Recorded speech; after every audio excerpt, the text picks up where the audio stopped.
As I say, we're moving forward in our Easter service as we approach Easter Sunday. We've been with Jesus in the garden. Last week we were with Jesus at his trial before Pilate and before the crowd. And this morning our focus is Jesus on the cross. So I'm going to read some words from Matthew chapter 27 from verse 32 through to 54. As they were going out, they met a man from Cyrene named Simon. And they forced him to carry the cross. They came to a place called Golgotha, which means the place of the skull. There they offered Jesus wine to drink mixed with gall. But after tasting it, he refused to drink it. When they'd crucified him, they divided up his clothes by casting lots. And sitting down, they kept watch over him there. Above his head, they placed the written charge against him. This is Jesus, the King of the Jews. 2 rebels were crucified with him, one on his right and one on his left.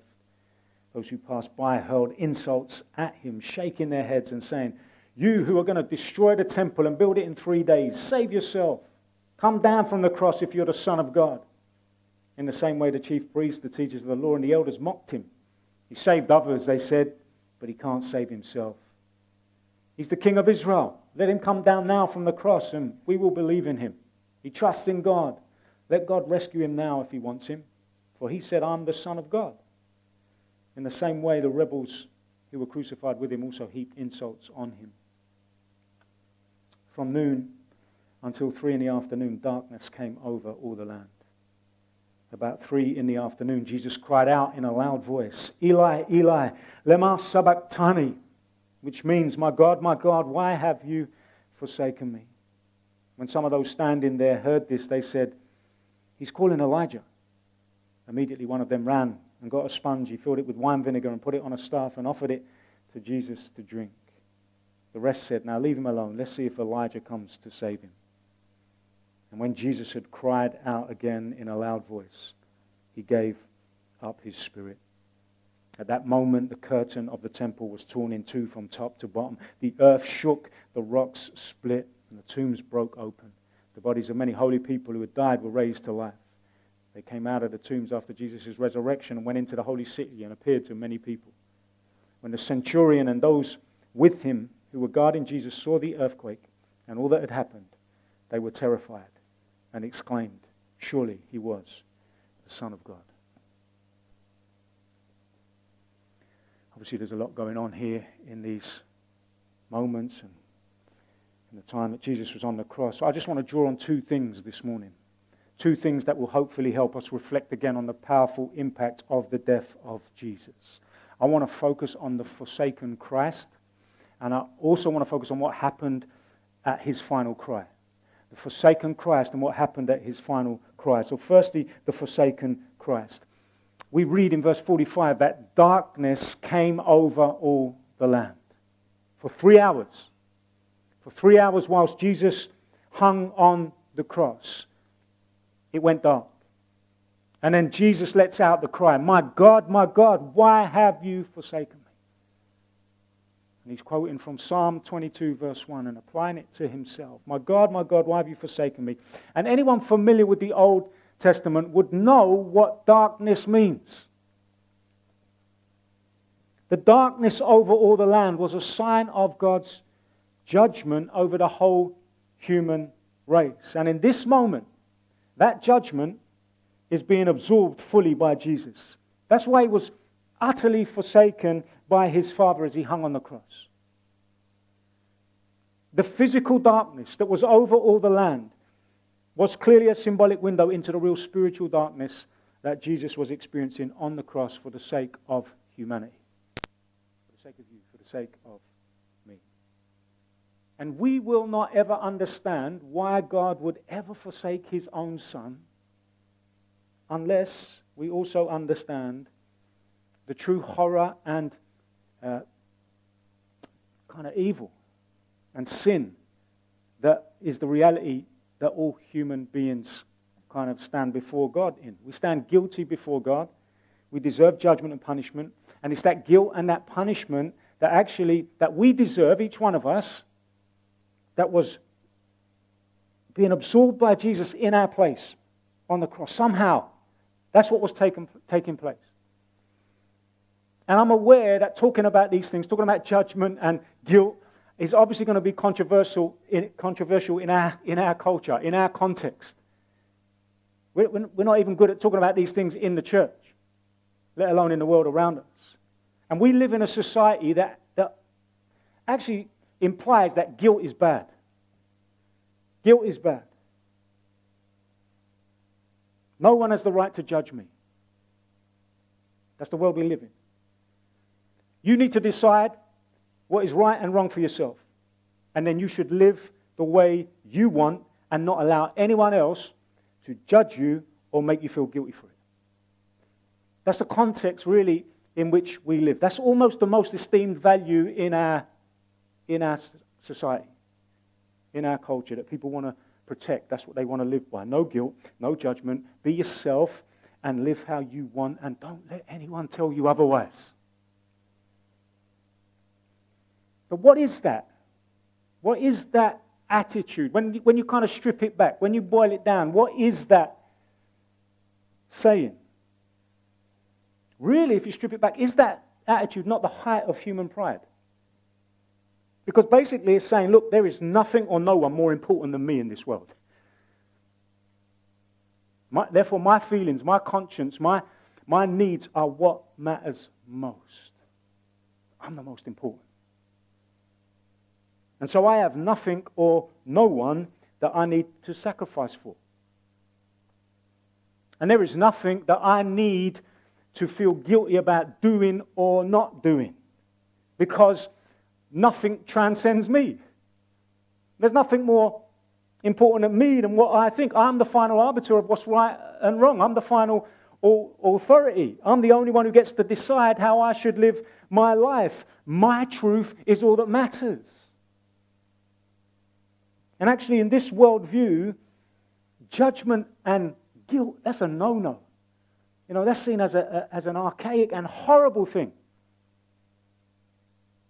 As long as I'm true to myself, as long as I do what's right in my own eyes, how can there be guilt? How can anyone judge me? It's interesting that the Bible talks about that kind of attitude as actually being the catalyst for destruction and ruin. You know, where everybody does what they see fit in their own eyes, that is a recipe for disaster. And the Bible tells me that there is something and someone that transcends me. And there is something and someone more important than me. And it's God and His Word and His will. And there is a right way to live. And there is objective truth. And there is guilt. And there is wrong. And actually, I've been created by God, and I've been created to love Him with all my heart, mind, soul, and strength. And I'm supposed to love my neighbor as myself. I'm supposed to put the needs of others before my own.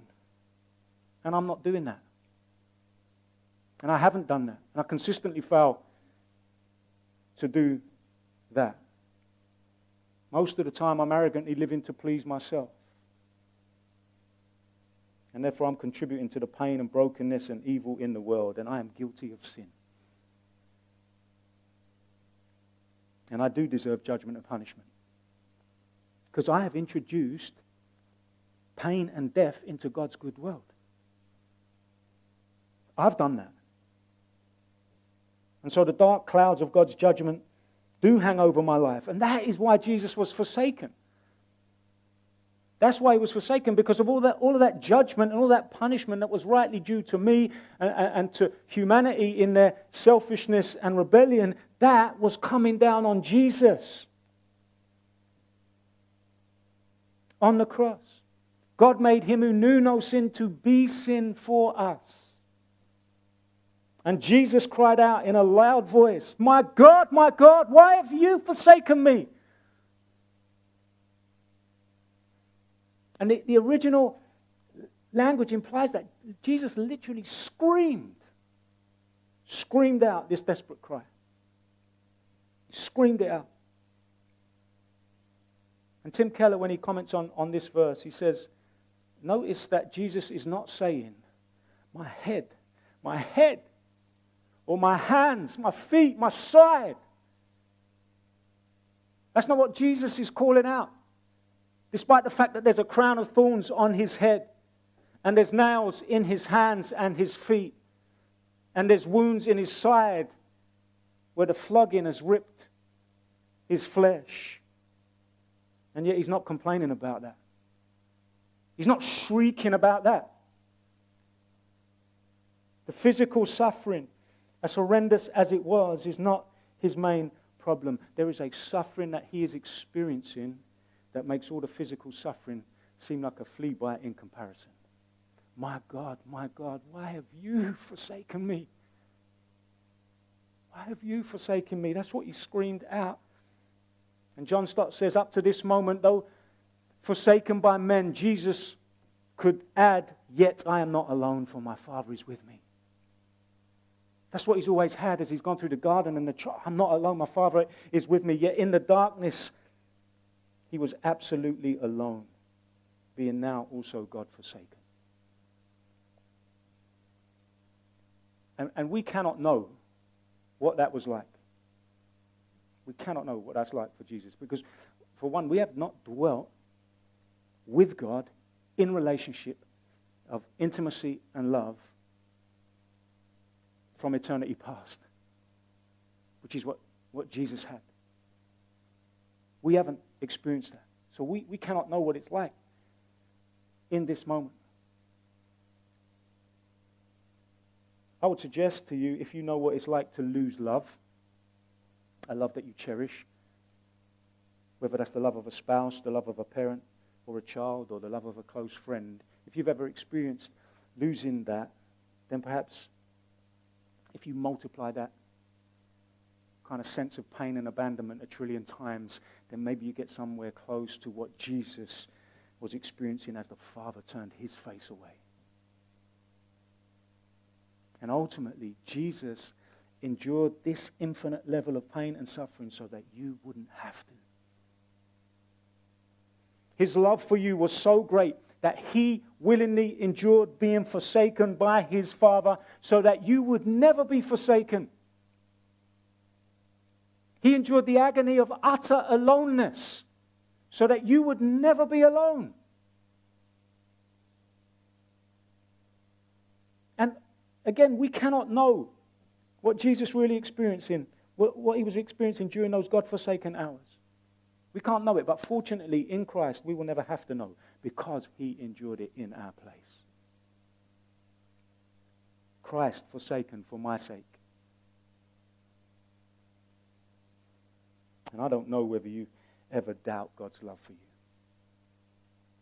I don't know whether you ever have those moments where you doubt how God could love you. But let me say, when you consider what Jesus was willing to endure for the sake of covering your sin, what Jesus was willing to go through in order to restore his relationship, your relationship of love with the Father, then you need never doubt that you're loved. Never doubt it. He didn't have to do that. He chose to do that in order that he could rightly deal with evil and sin in this world and evil and sin in your own life without losing you. That's love. Christ forsaken so that I can be forever embraced. That was what was happening here on the cross. And so we see that in the forsaken Christ. But secondly, we see the power of the cross in what happened at the final cry of Jesus. Verse 50 says, when Jesus had cried out again in a loud voice, he gave up his spirit. And at that moment, the curtain of the temple was torn in two from top to bottom. And we know from John's gospel account that this final cry included the words, "It is finished." It is finished. Jesus had done what he came to do. He finished the work that his Father sent him to accomplish. We're going to hear more about that next week at our Easter service as we celebrate all that the death and resurrection of Jesus accomplished. But the truth of what Jesus achieved for us is revealed so powerfully in what happened in the temple as Jesus made his final cry and gave up his spirit.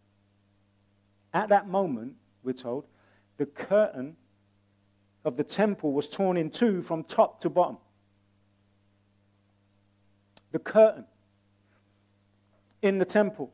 This curtain was what separated the Holy of Holies And the Holy of Holies was the place where God's direct manifest presence was chosen to dwell. That's where He chosen to dwell in the most powerful way, in the Holy of Holies, the place of His presence. And that curtain separated that place from the rest of the holy place and from the rest of the temple. And it was 18 meters high, probably about 9 meters wide, and it was made of thick material. And it was an imposing and symbolic reminder in the heart of the temple of the sinfulness of people and the holiness of God, which are diametrically opposed, and therefore direct access to God is not possible because of our sin and His holiness. In fact, direct access to God's manifest presence, which is what the Holy of Holies represented, was restricted to one man, the high priest, once a year on the Day of Atonement. And even then he could only enter if he carried the fresh blood of animals that had been sacrificed both for his own sins and for the sins of the people. That was the situation. So think about what's being powerfully communicated to the people and to us when at the very moment of Jesus' last breath, the curtain, which had traditionally for centuries symbolized the separation of men and women from the holy presence of God, that curtain is suddenly torn in two and torn from top to bottom to demonstrate, to indicate that this is clearly a supernatural work of God. This is not the achievement of any human being. Humans would have tried to do it from the bottom up. But it's torn from top to bottom as a powerful declaration from God Himself that the way to Him has now been completely opened up. Completely open. Access is granted. God was no longer unapproachable. Our sin was no longer a barrier to acceptance with God. But because of Jesus, the spotless Lamb had been sacrificed on our behalf. By trusting in the finished work of Jesus, anyone can now approach and enter the divine presence with confidence. And that may be lost on us because of where we live in relation to the grace of Christ and the access that we have. But we need to understand what this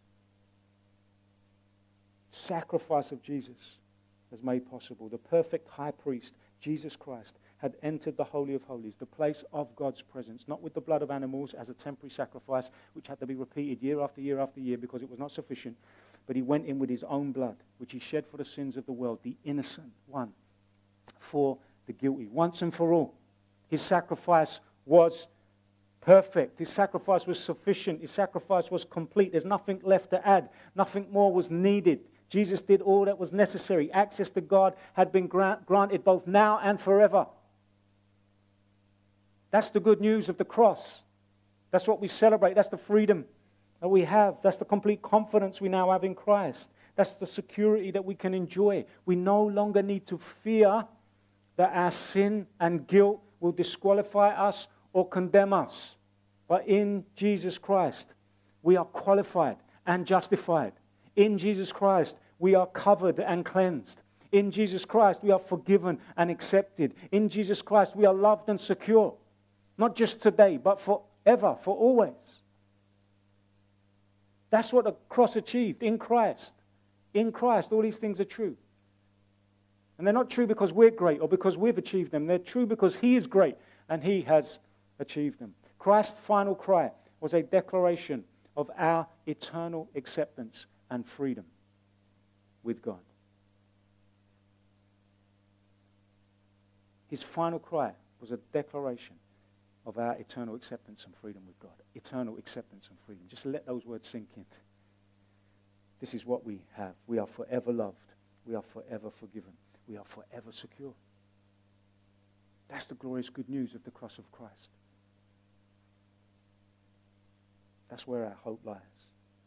And I can't think of a better way to respond right now than to take communion together. And that's what we're going to do. We're going to take the bread and we're going to take the cup. And we're going to eat the bread and we're going to drink from the cup. The bread that represents His body and the cup that represents His blood.